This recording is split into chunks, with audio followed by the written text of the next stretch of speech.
Racer family, we have our friend Steve Bortolotti, who runs the mighty Pfaff Motorsports team.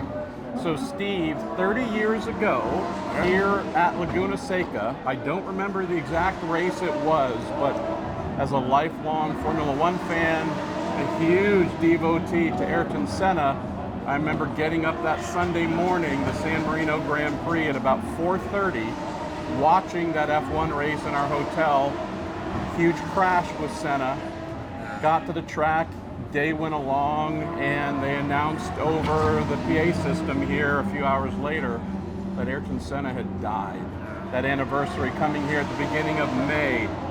You with Pfaff, now aligned with McLaren, decided, knowing the timing of this, WeatherTech Raceway, Laguna Seca being the home for the IMSA race this weekend, you wanted to do a Senna tribute livery in a GT form, which I thought was really spectacular. So knowing how much I loved and followed him, and this track itself has such powerful memories of the day he was lost, seeing this here to commemorate him on that 30th or so anniversary. Tell me about that decision. Yeah, it was, so it's our first of 3 special liveries for the year. So this race is Motool's race. So I have to give credit to Motool. You know, Nolan from Motool sent me a text once upon a time. I was like, hey, you know, it's 30 years, right around the time of Laguna, it's our race. You know, Motool is obviously presenting sponsor of the event. You know, how cool would it be if we did a Senna tribute livery? You know, who do we got to talk to at McLaren to make sure that we got the thumbs up? So, you know, a couple texts later, and you know, a rendering, and we all thought, oh wow, this is incredible. You know, obviously we had to be careful with the white on the front. We don't want to, you know, get ourselves any trademark infringements. So you know, we had to take our modern take on it, and this is what we came up with. And you know, as fans of motorsport and fans of racing, you know, I grew up a huge Formula One fan as well, and you know, Sunday mornings, you know, with my father and just watching Formula One were such amazing memories. And you know, the amount of fans that became motorsport fans and fell in love with the sport, you know, because of watching Senna, and you know, for all those years, you know, in that livery, like that, it was such fond memories for everybody. And then the fan reaction when we showed it was just incredible. And I think that goes to, you know, to show the legacy that he had, and it still lives on. And you know, even at our, you know, at the Motorsport Karting Center, you know, seeing kids that would have had no recollection of Senna, and you know, they weren't even born. You know, they have the Senna helmets and that stuff. So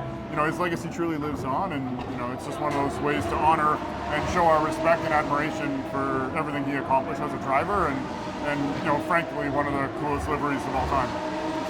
Let's close on this. So the fun part, and we always try and tell a little bit of the inside business. Yeah.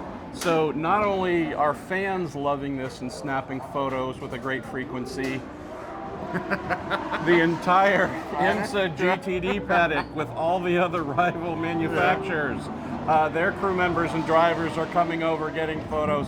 So we don't necessarily want to name them by name, but the amount of congratulations and DMs and outreaches from the rest of the paddock, every other brand saying, hey, this is special. Tell folks about that, because that's the ultimate co-sign. It's definitely the ultimate thumbs up. I know we had a little bit of that when we had the plaid livery on the Porsche back in the day, but you know, unloading this, you know, on Wednesday night we had the event in Salinas, and the amount of, you know, other competitors and, you know, team managers and everyone have walked by. Oh, yeah, livery's awesome, and you know, just we catch a lot of people taking photos too. So we're gonna like take photos of them in their team. We're taking photos of our car maybe, and we need to see those posted to the Pfaff socials for sure. It's cool. That admiration is something that we're all in it for the same thing, right? We all want to grow the sport. I think the more we can all collectively work together, you know, to support each other and grow the sport is going to be ultimately what gets us all where we want to go. So, you know, I'd be lying if I said I didn't love a few of the other liveries in this paddock. And you know, when my nephew comes to the races, I can tell you which car he was a pretty big fan of, and it was a little Roxy or Rexy with the dinosaur cars. So, you know, we all got to help each other and support each other, and the creativity is awesome and something I'm a big fan of.